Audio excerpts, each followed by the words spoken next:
Jay, what do you got for us this week? I know we start off with something light. You have something that, I don't want to be spoiled by. I don't want to be surprised like everyone else. So what is your topic? All right. Well, I think it's a good one here. Especially we've got Vice President of HBCOP here. So it's kind of a leader in the community, so to speak. So there's an article I came across about 10 traits of highly confident men. And I think to be a leader, you kind of have to have that confidence. So let's see. You guys agree with any of these traits, or do you hold any of these traits? Okay. So number one on this list was confident men take action. Now I think this can also apply to women as well, not necessarily just men, just confident people in general. Right. Well, let me ask you, what is the source of this article? This is a hespokestyle.com. I've actually never heard of it, but it popped up on my, I forget what the name of that app is. There's an app called Flipboard, which is an app where you can curate news articles, blog articles for, certain topics and things that, so this was kind of a general one that popped up. So I thought it was kind of interesting because we're going to be talking leadership and things today. So Action. What else we got? We got confident men have a vision. I think it's important for any type of plan. You need some sort of a vision. Right. I think you have the vision first usually, and then you take action in accordance with that vision. Right. There was I don't know if you saw I know you're not into the Marvel movies. I don't know if Jeremy's an MCU guy, but in the movie Shang-Chi, there was a quote that was really good. They said, if you aim at nothing, you hit nothing. True. And so I thought that was... That was like the Michael Jordan quote, like you miss 100% of the shots you don't take. Absolutely. And that comes with number 3 here, that confident men aren't afraid to fail. Yes, that's a good one. Yeah. I think that inactivity kind of holds a lot of people back because, they're afraid of that failure. Right. I like in Rocky when he says, it's not about how hard you hit, it's about how hard you can get hit. Yes. And keep getting up. Yes. Was that Mickey? And I think Rocky said that to his son. Okay. Mickey was the dude. Number 4 was take care of themselves. So confident men take care of themselves. I think I'm going to replace this with just men. I'm just going to say confident people because I think this is all applies to everybody. Just men, yeah. It looks like maybe that magazine or whatever was like a men's thing. So that's probably why they say confident men. Yes, they take care of themselves. They respect themselves. Exercise, maintain their bodies, eat well, that type of thing. I've been slacking a little bit on the eating well lately and the exercise. Jeremy, I thought you posted something. Are you working on nutrition or something? Yeah, well, I'm working on, eating healthy, and I got to the gym the last 2 days in a row. Nice. So it's a humble beginning, but I started. So yeah, I guess I feel that you really have to have your mind, body, and soul in check if you're going to be a leader. Because you're going to have to deal with stress. And that stress will take a toll on you mentally and physically. That's right. And, so those things are very important, and I'm learning that, the older that I get, more important to take care of yourself. I'm not as young as I used to be, so you bounce back, less easy. Yeah. So taking care of yourself is definitely a trait of a leader. That reminds me, Jay, when we used to do those road trips, we used to perform a lot of music throughout the country, and late at night, sometimes you're on the road, nothing else is open, but a rest stop, you grab a burger in one of those rest stops, or there's, some fast food. When you're in your 20s and maybe even early 30s, that's fine. 3 o'clock in the morning, you can have a Whopper meal or something like that. Try doing that now. I'll get sick. You know what I mean? If I try eating some fast food late at night, my body just doesn't handle it the way it used to. Yeah, people tend to, the older they get, those types of meals tend to cause indigestion more easily.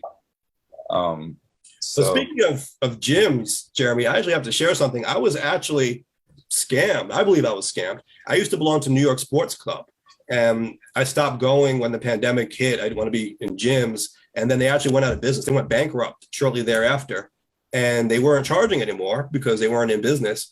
But unbeknownst to me, I started getting charged again, like a year and a half later, I think. It was like more recently by a different entity. I think it was some entity that either bought them out or somehow took over the contract, but it was like some dude upstate who doesn't even have a gym as far as I know. And I was still being charged every month until I discovered this. And now I'm fighting it. I had to change my debit card and everything because I kept getting charged for this old gym membership for a company that doesn't even exist anymore. Wow. Yeah. I hope you got the whole refund. Yeah. Yeah, I did. It was a fight, though. I'll say that. Yeah. Well, the fact that you're fighting it does fit into number 5 on the list. Confident people push themselves. So, and push others when need be. Yeah, absolutely. Another one is confident people think positively. I think that's a really big one because we can get into a negative mind state, especially these days when life has been kind of turned upside down for a lot of people. That negative mind state can lead you to a spiral of inaction. Right. But you don't want blind optimism. Right. Right. It reminds me of, I think they called it a peak performance curve, where it was like some anxiety is good, but too much of it is crippling. But you don't want to be too confident where you don't feel any nervousness at all. Like some nerves actually motivate you to do. It's like you want to have a little bit of worry that things could go wrong because that pushes you and that makes sure that you check all the boxes and you're on top of your game. But too much of it obviously is a bad thing. It's like just a little bit of nerves are good. Right. Absolutely. Number 7 here, confident people are open to learning. I think that's a major one right now. Just in general, not even for confident people, just people in general, society in general, open to learning because things are so polarized and everyone thinks that, they know the only way for things to be correct. They don't take in any new information. Right.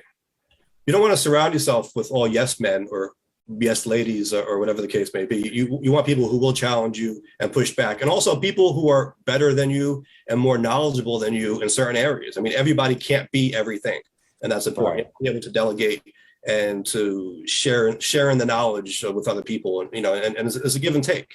I think we're stronger together when we're able to work together and know who complements us. And when I say complements us, let me see if I'm getting this right. I mean that with an E and not an I. Is that correct? Compliment. There are two. Jeremy, help me out here. There are two versions of the word compliment, right? I'm talking about compliment. Compliment with an I. With an E. Right. I think with an I means like you're the man. I'm not saying like yes paying man. someone a compliment. And I'm not saying to pay someone a compliment. I'm saying to be complimented. Exactly. Okay. Yes, I believe I'm saying with an E, not an I. Yes. Right. Right. Well, I agree with that. I think there has to be a balance between being confident and being open to learning, because a lot of times, you can't discount somebody. You got to take on their knowledge from their experience, but you can't discount yourself either, and say, I don't know enough, so I have to get all this other information. Right. Sometimes what is good enough too, and I've noticed that when I speak to people that maybe have more time into something, like sometimes it's condescending, like, and then you feel like, well, I'm not new to this, or I've been around the block a few times, and then they approach you with, oh, well, I've been around the block 100 times. You've only been around there 20 times. So there has to be a balance between, what and what you're taking on. So, my mother used to always say, you take it with a grain of salt, but I'm open to hear and learn from anybody. And I think that's been an asset to me, so I've become more approachable, from people, and people will talk to me because I do take everyone's opinion seriously, Right. I think there was a quote too that reminded me from what you were saying, Mike. Another quote, and it's, if you are the smartest person in the room, you're in the wrong room. Right. So I agree. A lot of people think they're the smartest person in the room. Yeah. So I think we all should be smart at certain things, but we have to understand what our limitations are. Like, I might be the smartest person in the room when it comes to election law, but maybe there are other people who know things that I don't know that we can work with. You know what I mean? Like, we all have our specialties. Yeah. Right. 8, confident people ask questions. I think that kind of plays into what we were just speaking about there, as far as continuing to learn, and being willing to admit certain, you might not know everything. You might need to ask questions of people who have, some expertise in certain areas, or some information you might not have. Well, this one maybe is a little bit gendered, because the old stereotype was that men never want to ask for directions. Maybe they're I think it's kind of true a little bit, though. Huh? I think it's a little bit true to some degree, guys. Guys tend to not want to, look weak because for not knowing. But that's the point, right? They're saying that's really a strong quality. It's a strong trait to know what you don't know and to be confident enough to ask the question. And I've developed that as I got older. I think when I was younger, I was a little self-conscious about that. Like, are they going to judge me for not knowing something? But now that I'm older and I'm comfortable with who I am, it's like, no, I know that I know a lot of things. I know people respect me for the fact that I'm a smart guy and I know things. And I'm confident enough to say, I don't know everything. Who does? Right. So why even pretend? Right. Absolutely. I like this next one. And I didn't expect, some of the other ones you kind of think, okay, that makes sense to be on here. And this one, it makes sense to be on here, but I didn't expect to see it. Confident people don't need to be heard.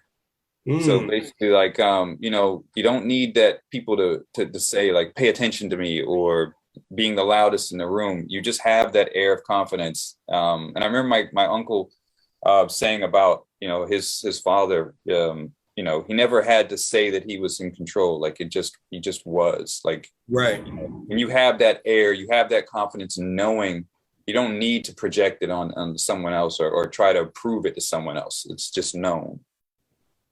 Right. So I kind of like that. There's a thing. The last, go ahead. There's such a thing as being overexposed also. I find it's kind of like the, I guess it's supply and demand, and, like a rare commodity is more valuable. So if you're everywhere all the time, you don't have the same presence as if, you make it mean something. Like, you walk into a room and everyone turns their head and says, I can't believe he's here or she's here. You know what I mean? There's something to that, I think. Like, you don't want to be overly accessible, because then your value goes down.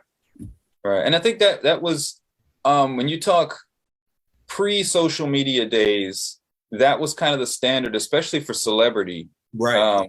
From being, overexposed, or there had to be some kind of a mystique about them, so that there'd be that situation. People walk around, oh my God, they're here. Like, but now it's a little bit different in some regards, because like every aspect of their lives is posted daily on various different media channels. And that's what I mean. Like, when I say be accessible, I mean, you want people to be able to reach you, especially if that's your job. You're trying to avail yourself to people to help them. You want to be accessible in that regard, but you don't need to put every detail of your life online. Like, there are certain things that you can do to keep that mystique around you, I think. Right. And then I think you're seen, you're appreciated by people more. I mean, even in law, in my practice, I try to be very accessible. I try to give people my cell phone number, and clients can text me, but I try to maintain boundaries also, because it's actually counterproductive to the case if you and your client are texting all day long back and forth. Like, there needs to be, I think, a certain, I don't want to say wall, but boundaries. Like, boundaries. Certain professional boundaries that kind of keep your value up. I think you don't want to be so accessible to the point where your services don't mean anything. And I think it's also necessary to have those boundaries, because just for your own benefit, your own sake, your own personal, life and mental health. I mean, I would imagine. Yeah, you don't want to wear yourself out. Right. Right. I was gonna say, like, Jeremy, I imagine in your position, you're coming into contact with a lot of people in the community often, and if you were your phone was just ringing off the hook constantly, it'd just like tear you down, Right. A lot of things, and even I have to stop myself and say, all right, it's 10 o'clock. I'm putting the phone away. I don't care what they're saying on Facebook. I don't care who's messaging me. Like, it's not an emergency, most likely. So, just to wind down at the end of the day, because you could get caught up in the million projects that you're trying to do, and all the people that you're trying to please. So you got to set those boundaries, because, you need your downtime. You need your time to decompress, right. And that's just part of that mental wellness that leaders need. Yes, because then you come back with a renewed focus and you're even more effective at doing your job. Yes. Absolutely. And Kendrick Lamar had a quote. I don't know if you saw. He once said, I think kind of recently on Twitter maybe, but he said, "Don't." I'm paraphrasing, but basically, don't only let them feel your presence, also let them feel your absence. Absolutely. Who said that? Kendrick Lamar. Yeah, it's a good quote too. Yeah. And what Jeremy said actually segues into the final trait here. Confident people don't please everyone. Right. So I think that's also very important, because if you're trying to please everyone, you're watering down yourself. And yes. Yeah. You know, and I find it's funny because a lot of lawyers go into politics, but I find that as a lawyer, you kind of make enemies in a sense just by doing your job, because it's a very adversarial profession, and you have to be able to understand, like, okay, I'm representing a client's interests, whose interest, this client's interest may be diametrically opposed to someone else's interests, but you're hired to do this job, or you're doing it because you think it's for the greater good. But there are people who are going to be upset along the way, even taking the law out of it, just in politics or community service in general, or any issue, right? You take a stance on any issue out there, you're going to alienate people on the other side of that issue. But you can't worry about trying to please everyone, because then you'll never take a stand. If you don't stand for anything, don't stand for something or you fall for anything, right? That was the saying. You kind of need to put yourself out there and be bold, even knowing that it's going to alienate some people, but it's the right thing to do, and you're moving the conversation forward, or you're moving the issue forward, or whatever it is, you're on the right side of it as you see it. Right. You got to be bold. You have to be steadfast. I remember, it was Colonel Sanders. He was trying to sell his chicken recipe all over the place. No one would buy his chicken recipe. And I think Tony Robbins made a joke about it. He said, eventually you'd be like, man, maybe I should change the recipe. But he didn't change the recipe. He just stayed with it. And then now, hey, we're all eating KFC. Absolutely. So I think it's a pretty good list. I think there's some good points there for people in general. I know it's good things to work on to build your own confidence. And I think it was a pretty good thing there.